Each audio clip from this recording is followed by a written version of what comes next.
हाँ, 6 दिसंबर दोबारा हो सकता है इस देश में। 6 दिसंबर दोबारा हो सकता है, क्यों नहीं हो सकता है भाई। 86 हुआ, फिर हो सकता है, जब जीबी पंत थे, दोबारा हो सकता है इस तरह। बाहर इन्होंने ज़्यादा कुछ नहीं कहा, लेकिन अंदर से पूरी तरह से बौखलाए हुए हैं। अब हो भी क्यों ना, एक के बाद एक सरकार इन हिंदू विरोधी लोगों को गिफ्ट दिए जा रही है।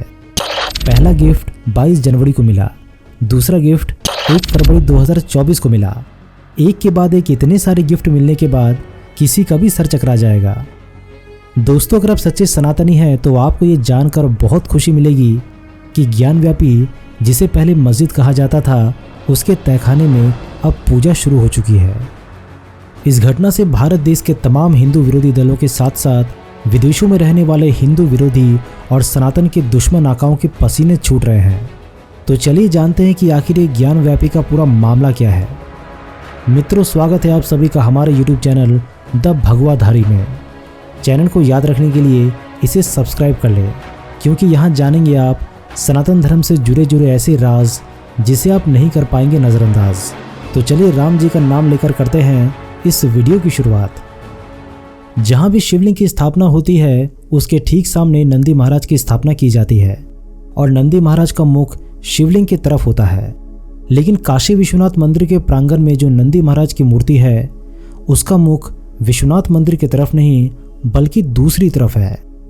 सबसे हैरानी की बात तो यह है कि नंदी जी का मुख जिस तरफ है, उस तरफ एक ढांचा है जिसे ज्ञानव्यापी मस्जिद कहा जाता है। बस यहीं से हुई इस पूरी घटना की शुरुआत। यहाँ के स्थानीय लोग और पंडित सैकड़ों वर्षों से चिल्ला चिल्लाकर बोल रहे हैं कि ये कोई मस्जिद नहीं बल्कि असली विश्वनाथ मंदिर है, जिस पर मुगलों ने कब्जा कर लिया था और इसके ऊपर एक गुंबद का निर्माण कर दिया था। लेकिन यहाँ के पंडित, साधु संत और बुद्धिजीवियों ने मिलकर कई बार इसके खिलाफ कोर्ट का दरवाजा खटखटाया, लेकिन उस वक्त के सरकार के कान में जू तक नहीं रेंगी। लेकिन मित्रों, ये भी कहावत हमारे भारत में काफ़ी मशहूर है कि सच कुछ दिनों तक छिप जरूर सकता है परंतु मिट नहीं सकता। लोगों को दिखने लगा कि यह ज्ञानव्यापी का जो ढांचा है, उसका गुंबद तो है मस्जिद के जैसा, परंतु इसकी दीवारें और पिलर्स बिल्कुल हिंदू मंदिरों जैसी है। बात विवाद होते होते ये मामला कोर्ट तक पहुंचा। हिंदू पक्षों ने बोला ये मस्जिद नहीं बल्कि असली काशी विश्वनाथ मंदिर है, इसका सर्वेक्षण करवाया जाए। इस बात पर कोर्ट ने ASI को निर्देश दिया कि ज्ञानव्यापी के अंदर अच्छी तरह से छानबीन की जाए और इसके अंदर हिंदू साक्ष्य मौजूद है कि नहीं, इसकी रिपोर्ट कोर्ट में जल्द से जल्द पेश की जाए। बस फिर क्या था, इस बात का मुस्लिम पक्षों ने जमकर विरोध किया, लेकिन कड़ी सुरक्षा घेरे में ASI ज्ञानव्यापी के अंदर घुसी और कुछ ही देर के बाद अंदर से एक विशालकाय शिवलिंग मिला। इस खबर ने पूरे देश में हलचल पैदा कर दी। हिंदू विरोधी आकाओं ने कहा ये तो हमारा फाउंटेन है जिसे हम अपने हाथ और पैर धोने के लिए इस्तेमाल करते हैं, ये कोई शिवलिंग नहीं। लेकिन जब इस शिवलिंग की जांच की गई तो पता चला कि ये कोई फाउंटेन नहीं बल्कि हज़ारों साल पुराना शिवलिंग है और जिसे ऊपर से सीमेंट से ढक दिया गया है ताकि इसे कोई पहचान ना पाए। मित्रों, शिवलिंग मिलने की खबर ने पूरे देश में हलचल पैदा कर दी थी। सच्चे सनातनी की आंखों से आंसू निकल आए और सनातन के विरोधियों की आंखों से भी आंसू निकले, पर वो खून के आंसू थे। मामला आगे बढ़ा और यहीं से व्यास जी का तहखाना का मामला सामने आया। अब जरा जान लीजिए कि ये व्यास जी का तहखाना आखिर क्या है। ज्ञानव्यापी मस्जिद परिसर में कुल 10 तहखाने हैं, जिनमें से एक तहखाने को व्यास जी का तहखाना कहा जाता है। ये तहखाना प्राचीन मंदिर के मुख्य पुजारी व्यास परिवार की मुख्य गद्दी है। यही वो स्थान है जहाँ 400 साल से व्यास परिवार शैव परंपरा से पूजा पाठ करता है।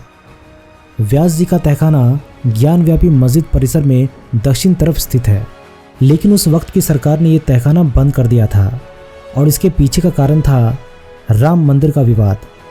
तत्कालीन सरकार ने सोचा जैसे बाबरी मस्जिद को कार सेवकों ने गिरा दिया, कहीं ज्ञानव्यापी मस्जिद में भी कार सेवा ना हो जाए। इस डर की वजह से इस तहखाने को लोहे की सलाखों से घेर दिया गया। उसके बाद से व्यास परिवार पूजा अर्चना से वंचित हो गया। सारे पंडितों को यहाँ से निकाल दिया गया। व्यास परिवार की तरफ से बाद में कई याचिकाएं दायर की गई कि इस तहखाने को खुलवाया जाए।